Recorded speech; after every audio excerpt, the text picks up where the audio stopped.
Ada riwayat menyebutkan 20 tahun, ada riwayat menyebutkan 70 tahun. Kemudian hancur atau dihabiskan seluruh harta bendanya. Satu hari Pak. Maka diwafatkanlah anaknya satu hari sekaligus 12 anak. Sampai diuji dengan penyakit yang luar biasa. Yang tidak pernah dirasakan oleh orang sebelumnya, tidak akan dialami oleh orang setelah.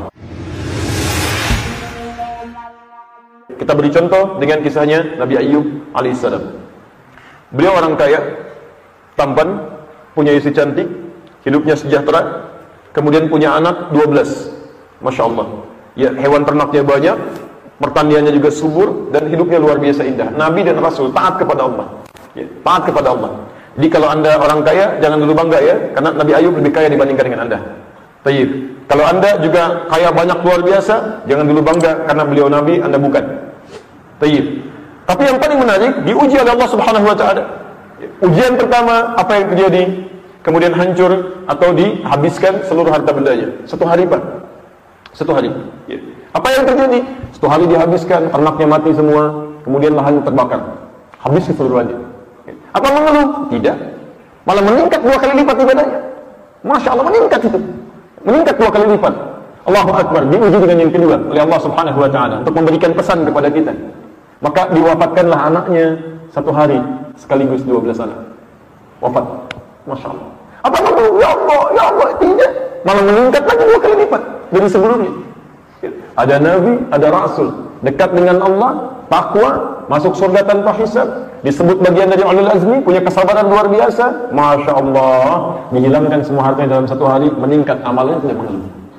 Coba lihat kita, Nabi bukan, Rasul bukan, surga belum jelas, amalan berantakan, hisab menegangkan, baru kehilangan sendal jepit depan masjid berani. Gimana sih DKM? Apa tidak bisa menjaga sendal dengan baik? Oh, Masya Allah, gitu kan? Wala kuat. Sendal jepit Pak. Maka kalau bilang baik-baik pun akan diberikan diganti dengan sendal yang lebih baik. Itu poinnya gitu kan? Nah, apa yang terjadi teman-teman sekalian? Meningkat lagi 2 kali lipat sampai diuji dengan penyakit yang luar biasa. Yang tidak pernah dirasakan oleh orang sebelumnya, tidak akan dialami oleh orang setelahnya. Sampai penyakitnya itu mulai mengganggu pada dirinya. Dan gak usah ngarang ya, karena riwayat tidak menyebutkan penyakit apa. Karena ada Israiliyat yang datang kepada kita, membuat kisah-kisah yang tidak nyata. Nabi Ayyub itu diuji dengan penyakit yang luar biasa. Ada belatung, ya, itu di dalam kulitnya. Sampai beliau mau sholat, belatungnya diambilin dulu satu-satu. Setelah sholat dipasangin lagi, gak ada kerjaan. Gak ada kerjaan. Itu hadisnya tidak tepat, itu kalimat-kalimat Israiliyat, hanya karangan-karangan semata. Ini tidak disebutkan untuk melukiskan bagaimana dahsyatnya penyakit ini. Apa yang terjadi? Satu kali istrinya bertanya kepada beliau, kalau bahasa kita, papakan Nabi, mintalah kepada Allah supaya disembuhkan. Apa jawab Nabi Ayyub? Secara singkat, berapa lama kita diberikan nikmat? Ada riwayat menyebutkan 20 tahun, ada riwayat menyebutkan 70 tahun. Baik, berapa lama kita diuji? Baru sekian tahun. Ini nggak sampai kepada jumlah itu. Kalau kita ilustrasikan misal 10 tahun gitu kan, misal saja. Baik, apa kata Nabi Ayyub? Saya malu kepada Allah. Baru 10 tahun diuji begini sudah minta, sedangkan nikmatnya 20 tahun. Nanti saja, kalau rasa sakit ini dan seluruhnya sampai 20 tahun, baru saya mohon kepada Allah Subhanahu wa taala. Supaya seimbang antara sehat dengan ujian sakit, antara kaya dengan fakir, ya, antara mendapatkan keturunan dengan hidup sendirian. Supaya seimbang ujian itu, baru saya mohon kepada Allah Subhanahu wa taala. Malu, baru seperti ini sudah memohon kepada Allah Subhanahu wa taala. Nabi, Rasul memohon kepada Allah, ujian cukup lama, tidak mengeluh, meningkatkan ibadahnya. Nabi Muhammad SAW minta kepada Allah supaya kiblat dipindahkan dari Masjidil Aqsa ke dari Masjidil Aqsa di Palestina ke Masjidil Haram Ka'bah Al-Musharrafah di Makkah Al-Mukarramah. Apa langsung dikabulkan? Tidak. Tapi tidak putus asa, minta lagi kepada Allah, minta lagi kepada Allah, minta lagi kepada Allah. Masya Allah, temponya cukup lama, hampir 2 tahun baru dikabulkan. Sampai turun surah kedua ayat 144 itu. Qad nara taqalluba wajhika fis sama' falanwalliyannaka qiblatan tardaha. Masya Allah, enggak mengeluh. Nabi minta kepada Allah, belum dikabulkan, bermohon, meningkat ibadahnya. Jadi antum pun mesti begitu. Jangan baru 1-2 kali sudah menyerah. Ayo tingkatkan lagi. Jangan baru sekali beramal sudah langsung menuntut. Ya Allah, hamba sudah tahajud juga, sudah membaca Al-Quran, sudah puasa juga, namun engkau belum kabulkan juga.